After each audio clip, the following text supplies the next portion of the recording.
स्वागत है आप सभी का समसामयिक घटना चक्र के इस ऑनलाइन प्लेटफॉर्म पर। मैं मोहित आप सभी का हार्दिक स्वागत करता हूं अपने इस वीडियो में। आज अपने इस वीडियो में चर्चा करेंगे 26 और 27 दिसंबर 2025 के महत्वपूर्ण करंट अफेयर पर।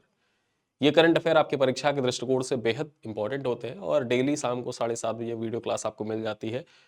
लेकिन आज ये वीडियो क्लास आपको पहले मिल रही है। पहले इसलिए मिल रही है क्योंकि ये रिमेनिंग करंट अफेयर है। क्योंकि देखा जाए तो पिछले 4-5 दिनों से जो करंट अफेयर थे, रिमेनिंग करंट अफेयर छूटे हुए थे, तो उनको हम कवर कर रहे थे। जिसमें उसी परिदृश्य में शनिवार को देखा जाए 2 वीडियो अपलोड हुई थी और आज भी आपके 2 वीडियो अपलोड होंगे, जिसके बाद हम लोग रेगुलर हो जाएंगे। इसमें 26-27 दिसंबर 2025 के महत्वपूर्ण करंट अफेयर पर चर्चा करेंगे और इसके बाद जो वीडियो आएगा यानी कि 7:30 बजे जो वीडियो अपलोड होगा उसमें हम लोग चर्चा करेंगे 28 और 29 दिसंबर 2025 के इंपॉर्टेंट करंट अफेयर पर। ठीक है, तो आइए स्टार्ट करते हैं। जो भी महत्वपूर्ण करंट अफेयर है उन पर चर्चा करेंगे। उसके पूर्व हमने पिछले वीडियो में क्या पढ़ा था एक बार उसको रिवाइज कर लें। और यहाँ तो हम रिवाइज करते ही करते हैं। पूरे महीने में जितने भी रिवीजन के फैक्ट्स हमने लगा रखे थे आगे स्लाइड में, उन सब का कंपाइल कर एक वीडियो आपके समक्ष 31 दिसंबर के दिन प्रोवाइड कर दिया जाएगा, जिससे 1 दिसंबर से लेकर 31 दिसंबर तक जो भी पॉइंट आप पढ़ रखे हैं सारे पॉइंट आपके एक बार पूरे रिवाइज हो जाएंगे, जिससे पूरा महीने का वीडियो सिर्फ 1 घंटे के अंदर समाप्त हो जाएगा। ठीक है, चलिए स्टार्ट करते हैं। जो पिछले वीडियो में हमने देखा था उस पर चर्चा करें। पहला पॉइंट क्या देखा था कि नवंबर 2025 में देश के 8 प्रमुख उद्योगों का उत्पादन सूचकांक जो था ये 1.8% की वृद्धि यहाँ पर दर्ज की गई थी। ठीक है, तो 1.8% की यहाँ पर वृद्धि दर्ज की गई थी। दूसरा पॉइंट हमने देखा था जो सात्विक साईराज रंकी रेड्डी और चिराग शेट्टी हैं, इन्होंने देखा जाए BWF वर्ल्ड टूर फाइनल्स 2025 में कांस्य पदक जीता था। ठीक है, कांस्य पदक हासिल किया। पिछले वीडियो हमने चर्चा की थी कि केंद्र सरकार ने पत्तन सुरक्षा ब्यूरो के गठन की घोषणा की है और पत्तन सुरक्षा ब्यूरो जो है, ठीक है, ये पत्तन सुरक्षा bureau, bureau of port securities, इसका जिम्मा किसको दिया जाएगा? CISF को दिया जाएगा। CISF को इसका जिम्मा दिया जाएगा। इस पॉइंट पर भी हमने चर्चा की। ठीक है, राष्ट्रीय पेशा महोत्सव 2025 का आयोजन ओडिशा में किया गया था। इस बिंदु पर भी हमने पिछले वीडियो में चर्चा की। आपकी परीक्षा के लिए इंपॉर्टेंट हो जाता है, डायरेक्टली पूछ सकता है आपसे एग्जाम में।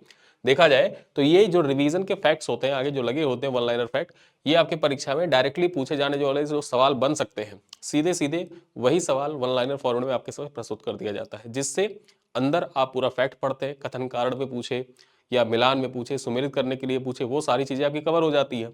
अब वहां से डायरेक्टली जो सवाल बन सकते हैं, संभावित प्रश्न होते हैं, बेसिकली आप इनको रिवीजन मत मानिए, ये आपके क्या है, ये संभावित प्रश्न है। ठीक है, संभावित प्रश्न है।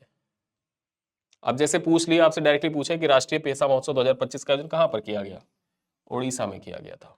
ठीक है, आगे चर्चा करें।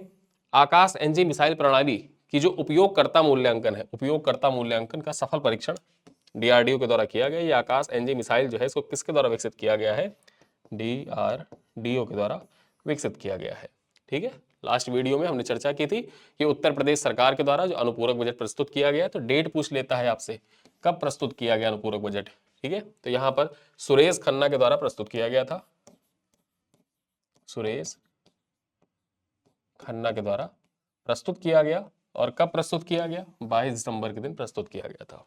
ठीक है, भारत न्यूजीलैंड के बीच में देखा जाए तो फ्री ट्रेड एग्रीमेंट हो गया है और ये रिकॉर्ड 9 महीने के अंतर्गत, रिकॉर्ड 9 महीने में इस फ्री ट्रेड एग्रीमेंट पे अंतिम रूप प्रदान कर दिया गया। ठीक है, आगे देखें। जो आनंद वरदराजन है स्टारबक्स के मुख्य प्रौद्योगिकी अधिकारी नियुक्त हुए। अब इंपॉर्टेंट हो जाता है अंतरराष्ट्रीय नियुक्तियों में कि स्टारबक्स के नए मुख्य प्रौद्योगिकी अधिकारी जो है, CTO है, ये कौन बने हैं? चीफ टेक्नोलॉजी ऑफिसर कौन बने हैं? आनंद वरदराजन। ठीक है, और ये कहाँ के पढ़े हुए हैं? ये भारतीय मूल के व्यक्ति हैं, IIT मद्रास के ये स्टूडेंट रह चुके हैं। आगे चर्चा करें, INS अंजदीप के बारे में चर्चा कर लेते हैं। पनडुब्बी रोधी पोत है INS अंजदीप, भारतीय नौसेना में इसको शामिल कर लिया गया है। ठीक है, तो आपको याद रखना है कि INS अंजदीप क्या है मूलतः, तो ये पनडुब्बी रोधी पोत है। अगले पॉइंट पर चर्चा करें। अमेरिका ने ऑपरेशन स्ट्राइक, ठीक है, हॉकआई स्ट्राइक।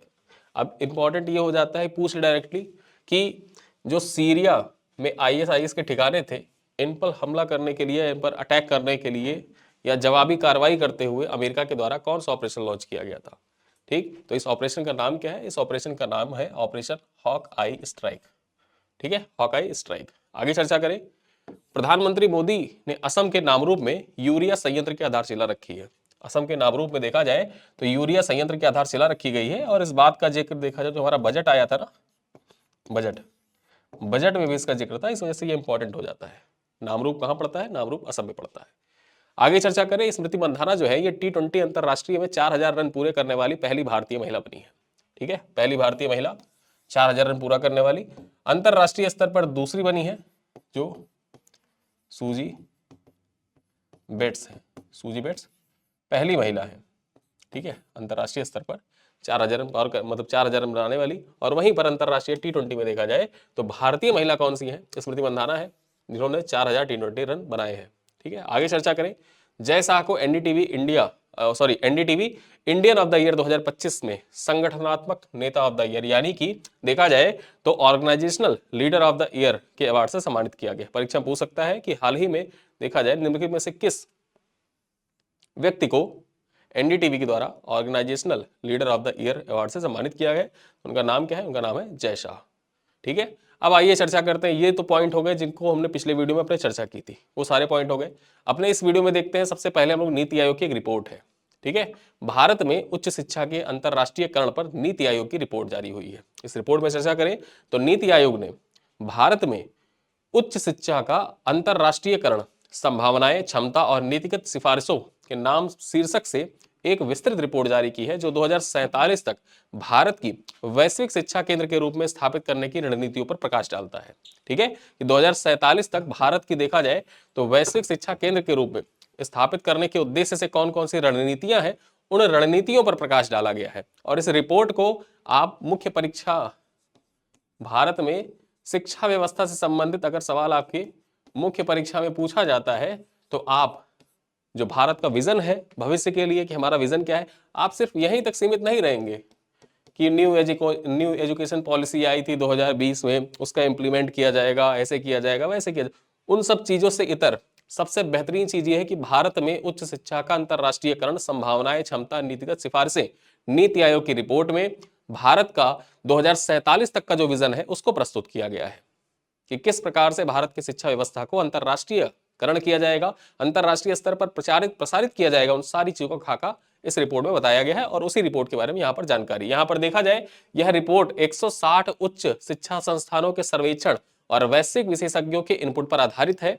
इसमें 22 नीतिगत सिफारिशें भी की गई हैं, 76 कार्य योजना मार्ग और 125 सफल संकेतक शामिल किए गए हैं। ठीक है, रिपोर्ट में छात्र एवं संकाय की गतिशीलता, अंतरराष्ट्रीय सहयोग, शाखा कैंपस और न्यू एजुकेशन पॉलिसी 2020 का उपयोग करके 2030 तक 1 लाख अंतरराष्ट्रीय छात्रों को आकर्षित करने पर जोर दिया गया है। यानी कि यहां पर देखा जाए 2030 तक का टारगेट है कि 2030 तक 1 लाख अंतरराष्ट्रीय छात्र जो है वो भारत में आकर पढ़े, इस बात पर विशेष फोकस किया गया है। ठीक है, तो ये सारी बातें इस रिपोर्ट में मेंशन की गई है। चलिए आगे चलते हैं। विश्व स्वास्थ्य संगठन और आयुष मंत्रालय ने पारंपरिक चिकित्सा को वैश्विक बनाने के लिए सहयोग पर हस्ताक्षर किया है। चर्चा करें यहां पर देखा जाए WHO और भारत के आयुष मंत्रालय ने 20-21 दिसंबर 2025 को नई दिल्ली में 2 दिवसीय तकनीकी बैठक आयोजित की। ठीक है, 2 दिवसीय यहां पर देखा जाए तो टेक्निकल मीटिंग का आयोजन किया गया। अब यहां इसका उद्देश्य क्या था? इसका उद्देश्य आयुर्वेद, सिद्ध, यूनानी चिकित्सा प्रणालियों को अंतरराष्ट्रीय स्वास्थ्य हस्तक्षेप वर्गीकरण, यानी कि यहां पर देखा जाए जो international classification of health investment है। ठीक है, यहां पर देखा जाए इंटरवेंशन, ठीक, international classification of health intervention, इसमें शामिल करना है आयुर्वेद, सिद्ध, यूनानी चिकित्सा। चलिए आगे चर्चा करते हैं। WHO और आयुष मंत्रालय ने पारंपरिक चिकित्सा को वैश्विक बनाने के लिए सहयोग किया है।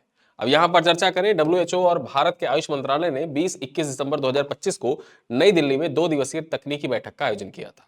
ठीक है, अब इस बैठक को आयोजित किया गया। इस बैठक का उद्देश्य क्या था? आयोजित जो टेक्निकल मीटिंग्स की गई, इस टेक्निकल बैठक के पीछे उद्देश्य क्या था, कारण क्या था, किस लिए इसका आयोजन किया गया? तो यहां पर देखें, इसका उद्देश्य आयुर्वेद, सिद्ध, यूनानी चिकित्सा प्रणालियों को अंतरराष्ट्रीय स्वास्थ्य हस्तक्षेप वर्गीकरण, यानी कि international classification of health intervention, इस सिस्टम में शामिल किया जाए। ठीक है, तो international classification of health intervention system जो है, इसी में आयुर्वेद, सिद्ध, यूनानी चिकित्सा को सम्मिलित किया जाए, किस प्रकार से सम्मिलित करना है, और इन्हीं सब बातों पर देखा जाए तो डब्ल्यूएचओ और आयुष मंत्रालय के बीच में एक टेक्निकल मीटिंग का आयोजन दिल्ली में किया गया था, जो 20-21 दिसंबर को संपन्न हुआ। यह पहल मई 2025 में एमओयू पर आधारित है। ठीक है, तो जो पारंपरिक चिकित्सा के लिए डब्ल्यूएचओ और आयुष मंत्रालय के बीच में हस्ताक्षर किया गया था मई 2025 में एमओयू पर, उसी पर यह आधारित था।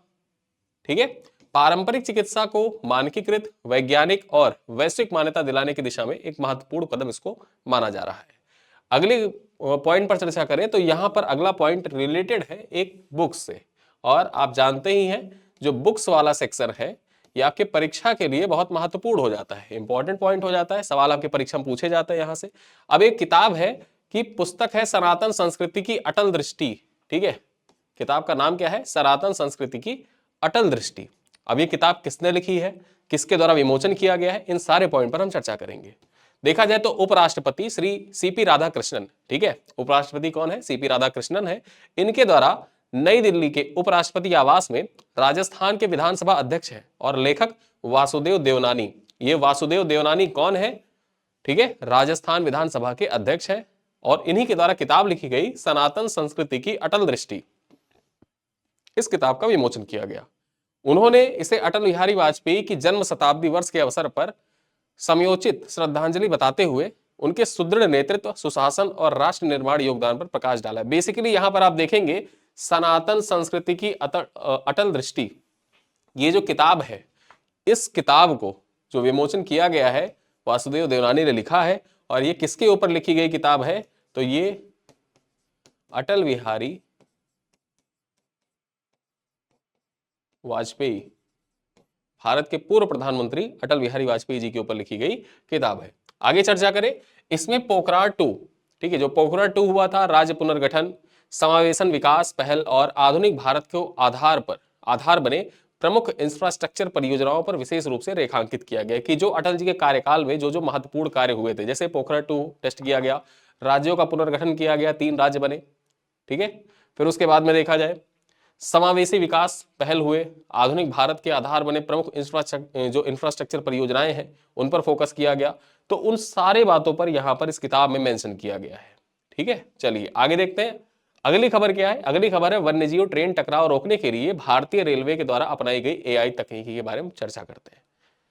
भारतीय रेलवे ने वन क्षेत्रों और हाथी गलियारों में वन्यजीवों की सुरक्षा के लिए अपनी एआई आधारित सुरक्षा प्रणाली को मजबूत किया है। एआई सक्षम कैमरों और डिस्ट्रीब्यूटेड, ठीक है, ऑप्टिस्टिक सिस्टम पटरियों के आसपास जानवरों की गतिविधियों का पता लगाकर लोको पायलट को लगभग 500 मीटर पहले ही चेतावनी दे देते हैं। यानी कि ये जो एआई सिस्टम है, ये एआई सिस्टम करता क्या है? एआई सिस्टम जो ट्रेन की पटरियां हैं, ट्रेन की पटरियों के आसपास जो पशु हैं, 500 मीटर पहले ही सूचना दे देता है लोको पायलट को कि हाँ कोई गतिविधि हो रही है, लोग क्रॉस कर रहे हैं, मतलब जो जानवर हैं वो क्रॉस कर रहे हैं। ठीक है, अब वो अलर्ट हो जाता है लोको पायलट। तो उसी हिसाब से देखा जाए जो वन्यजीव ट्रेन टकराव है, बेसिकली यहां पर देखा जाए जो हाथियों का टकराव ज्यादा होता है। ठीक है, अब यहां पर हाथियों के टकराव के लिए एक गजमित्र ऐप भी विकसित किया गया था, ठीक, असम सरकार के द्वारा। अब ये गजमित्र ऐप भी सेम इसी प्रकार से काम करता था। ठीक है, उसमें क्या होता था, जो गजमित्र ऐप था उसके माध्यम से ये जो पहल थी गजमित्र पहल, इसके अंतर्गत क्या किया गया कि जैसे हाथी होते हैं ना, तो हाथियों को मधुमक्खियों से बड़ा मतलब वो होता है, डर होता है। तो ट्रेन की पटरियों के पास पास में एक तो एआई से पहले रिलेट करके उसको रखा गया कि ट्रेन गुजर रही है तो उस टाइम पे जो डाटा है हाथियों का वो सब कुछ मिलता रहे, और दूसरी बात ये थी कि ट्रेन की पटरियों के आसपास छोटे छोटे स्पीकर लगाए गए इस पहल के अंतर्गत। अब इस पहल में होता क्या था कि वो स्पीकर जब ट्रेन गुजरती थी तो उसके पहले ही वो स्पीकर बजना स्टार्ट हो जाते थे। उसमें जो होता था कि मधुमक्खियां जो होती थी ना, तो उनकी भिनभिनाहट उसमें आने लगती थी। अब इससे हाथी जो होते थे वो अलर्ट हो जाते थे कि हाँ इधर नहीं जाना है, ठीक है, दूसरी तरफ चलना है। तो वैसे ही यहाँ पर जो वन्यजीव ट्रेन टकराव था उसको रोकने का प्रयास किया गया था, और उसी क्रम में आगे बढ़ते हुए भारतीय रेलवे के द्वारा ये एआई टेक्नोलॉजी अपनाई जा रही है। चर्चा करें, यह प्रणाली पहले पूर्वोत्तर सीमांत रेलवे के 141 किलोमीटर पर लागू की गई थी, और अब इसे 1122 रूट किलोमीटर तक विस्तारित किया जा रहा है। इसका उद्देश्य हाथियों सहित वन्य जीवों से होने वाली टक्करों को कम करना, सुरक्षित और पर्यावरण अनुकूल रेल संचालन को सुनिश्चित करना है। ठीक है, तो आई थिंक आप पूरी बातों को समझ गए होंगे कि बेसिकली इसका उद्देश्य क्या है। आगे चर्चा करें श्रीलंका हेतु भारतीय पुनर्निर्माण पैकेज पर चर्चा कर लेते हैं। यहां पर देखा जाए भारत ने श्रीलंका के लिए 450 मिलियन का पुनर्निर्माण पैकेज प्रदान किया है, जिसमें 350 मिलियन रियायती ऋण, 100 मिलियन का अनुदान सम्मिलित है। ठीक है, तो यहां पर 450 मिलियन टोटल पुनर्निर्माण पैकेज भारत के द्वारा प्रस्तावित किया गया श्रीलंका के लिए, क्योंकि आप जानते ही है कि चक्रवात दितवाह आया हुआ था। कौन सा चक्रवात? चक्रवात दितवाह कहां पर आया होता? श्रीलंका में आया होता, और इसकी वजह से भयंकर तबाही हुई श्रीलंका में। अब श्रीलंका में भयंकर तबाही हुई, तो तबाही से उबरने के लिए भारत के द्वारा देखा जाए, भारत के द्वारा यहां पर कुछ जो पुनर्निर्माण पैकेज है वो प्रस्तावित किए गए, जिसमें अनुदान के रूप में भारत 100 मिलियन दे रहा है, 100 मिलियन डॉलर दे रहा है। यानी कि ये 100 मिलियन डॉलर ऐसा है कि ग्रांट के रूप में आपको वापस नहीं करना है। ठीक है, हमने आपको दिया, आपको जरूरत है, आप अपना इंफ्रास्ट्रक्चर जो है उसको सुधारें, उसके लिए आपको जरूरत है, तो 100 मिलियन तो ग्रांट के रूप में दिया जा रहा है। जबकि यहां पर देखा जाए रियायती ऋण, मतलब ऋण दिया जा रहा है 350 मिलियन का, वो भी रियायती ऋण, बहुत कम ब्याज दर पे ये ऋण प्रदान किया जा रहा है कि धीरे धीरे आप, सॉफ्ट लोन है, धीरे धीरे आप वापस करते रहिएगा। ठीक है, ये सहायता 30 दिसंबर 2025 को विदेश मंत्री एस जयशंकर के द्वारा श्रीलंका के राष्ट्रपति अनुरा कुमारा दिसानायके को प्रदान की गई। पैकेज का उद्देश्य विनाशकारी जो चक्रवात था दितवाह के प्रभाव से उबरने में मदद करना था। इसके तहत ऑपरेशन सागर बंधु, अब यहां पर देखा जाए जो ऑपरेशन दितवाह आया था, मतलब चक्रवात दितवाह आया था, उसके एवज में भारत के द्वारा श्रीलंका में बचाव हेतु ऑपरेशन सागर बंधु लॉन्च किया गया था। तो दो चीज आपको याद रखना है, चक्रवात दितवाह से प्रभावित कौन सा क्षेत्र था, कौन सा देश था सबसे ज्यादा प्रभावित हुआ? श्रीलंका उससे सबसे ज्यादा प्रभावित हुआ। और जो श्रीलंका में ऑपरेशन चक्रवात दितवाह आया था, उसके बाद भारत के द्वारा कौन सा ऑपरेशन लॉन्च किया गया? तो ऑपरेशन सागर बंधु लॉन्च किया गया था। ठीक है, यहां पर चर्चा करें, जिसमें किलिनोची उत्तरी प्रांत और 120 फीट लंबा डुअल कवरेज बेली ब्रिज जो 110 टन का है, इसको स्थापित किया गया है। पुल को भारत से हवाई मार्ग द्वारा कोलंबो लाया गया और यह बुनियादी ढांचे के पुनर्निर्माण में महत्वपूर्ण कदम माना जा रहा है। चलिए अगली खबर पर चर्चा करते हैं। उड़ीसा की पहली महिला मुख्य सचिव के बारे में चर्चा करें। ठीक है, अनु गर्ग को उड़ीसा की पहली महिला मुख्य सचिव नियुक्त किया गया है। इंपॉर्टेंट हो जाता है ये, यही लाइन इंपॉर्टेंट है कि उड़ीसा की पहली महिला मुख्य सचिव कौन बनी है? तो उड़ीसा की पहली महिला मुख्य सचिव का नाम है अनु गर्ग। 1 जनवरी 2026 को ये अपना पदभार ग्रहण करेंगी। ठीक है, यहां पर देखा जाए 1991 बैच की उड़ीसा कैडर की आईएएस अधिकारी है और मूल रूप से इनका संबंध कहां से है? तो मूल रूप से इनका संबंध लखनऊ उत्तर प्रदेश से है। ठीक है, और देखा जाए वह इस पद पर मनोज आहूजा का स्थान लेंगे। किसके स्थान पर इनकी नियुक्ति हो रही है? मनोज आहूजा के स्थान पर इनकी नियुक्ति हो रही है। 1991 बैच की ये अधिकारी हैं और उत्तर प्रदेश के लखनऊ यानी कि राजधानी की रहने वाली है। उड़ीसा की पहली महिला मुख्य सचिव बनी है। आगे चर्चा करें, रानी हो प्रतिमा और स्मारक पार्क। रानी हो प्रतिमा और स्मारक पार्क, अब ये यूपी स्पेशल के दृष्टिकोण से भी इंपॉर्टेंट हो जाता है। यूपी स्पेशल के दृष्टिकोण से भी ये खबर इंपॉर्टेंट है, चर्चा करते हैं। अयोध्या के सरयू तट तुलसी घाट के पास देखा जाए रानी हो यानी कि राजकुमारी श्री रत्ना की 12 फीट ऊंची कांस्य प्रतिमा का अनावरण किया गया है। ठीक है, जो राजकुमारी श्री रत्ना है इनकी 12 फीट ऊंची कांस्य प्रतिमा का अनावरण किया गया है। यह प्रतिमा कोरियाई कारीगरों के द्वारा निर्मित है और महापौर गिरीशपति त्रिपाठी के द्वारा इसका अनावरण किया गया। 21 करोड़ रुपए की लागत से बनी क्वीन हो मेमोरियल पार्क में किंग पवेलियन, राजा सूरो और क्वीन पवेलियन रानी हो प्रमुख आकर्षण के रूप में यहां पर देखा जाए अवस्थित है। आगे चर्चा करें, यह स्मारक भारत दक्षिण कोरिया के लगभग 2000 वर्ष पुराने ऐतिहासिक संबंधों का प्रतीक भी है। आप जैसा कि जानते हैं कि जब दीपोत्सव मनाया जाता है और दीपोत्सव के दौरान उसके पहले जो रामायण का प्रोग्राम होता है ना, रामायण मंचन का प्रोग्राम, रामलीला मंचन का प्रोग्राम, तो उस रामलीला मंचन में दक्षिण कोरिया के जो राजनयिक होते हैं वो भी सम्मिलित होते हैं, दक्षिण कोरिया के कलाकार तक सम्मिलित होते हैं और दक्षिण कोरिया में भी देखा जाए तो रामायण का मंचन किया जाता है। ठीक है, रामलीला का मंचन किया जाता है दक्षिण कोरिया में भी। तो भारत और दक्षिण कोरिया के बीच ये हजारों वर्ष पूर्व का जो ऐतिहासिक संबंध है उसका प्रतीक माना जा रहा है और उसी क्रम में रानी हो की प्रतिमा जो होती है ये इंपॉर्टेंट हो जाती है। ठीक है, राजकुमारी श्री रत्ना इनका संबंध दक्षिण कोरिया से ही था और इनकी 12 फीट ऊंची कांस्य प्रतिमा का अनावरण कहां पर किया गया है? अयोध्या में किया गया है। इंपॉर्टेंट हो जाता है आपकी परीक्षा के लिए। आगे देखते हैं सबसे मोस्ट इंपॉर्टेंट पॉइंट इस वीडियो का, ओमान पहली बार पॉलीमर बैंक नोट जारी कर रहा है। ठीक है, ओमान जो है ये दुनिया का देखा जाए पहला देश बन गया है जो पॉलीमर बैंक नोट जारी कर रहा है। ठीक है, चर्चा करते हैं। ओमान ने अपने नेशनल सिंबल के साथ आधुनिक सुरक्षा विशेषताओं से युक्त पहली बार एक रियाल का पॉलीमर नोट पेश किया है। एक रियाल का पॉलीमर नोट पेश किया है। सबसे पहले 1 रियाल का बैंक नोट जारी किया गया है। यहां पर देखा जाए ये नोट कॉटन से बने कागजी नोटों की तुलना में ज्यादा टिकाऊ है, यानी कि पॉलीमर प्लास्टिक से बने हुए नोट हैं। ठीक है, यहां पर देखा जाए इस नोट के आगे वाले हिस्से पर जो ओमान बॉटिकल गार्डन है उसको दर्शाया गया है। पहली बार कॉटन बेस्ड नोटों से उलट पॉलीमर की करेंसी जारी की गई है। ये करेंसी टिकाऊ होते हैं और इसमें जाली नोटों को रोकने में मदद करने के लिए एडवांस्ड सिक्योरिटी फीचर भी है। यानी कि जैसे आपने जब नोटबंदी हुई थी उसके बाद सुना होगा, सो लोग कहते थे कि 2000 की जो नोट है उसमें चिप लगा हुआ है। ठीक है, अक्सर आपने अपने आसपास के लोगों से सुना होगा या न्यूज़ चैनल में भी सुना होगा।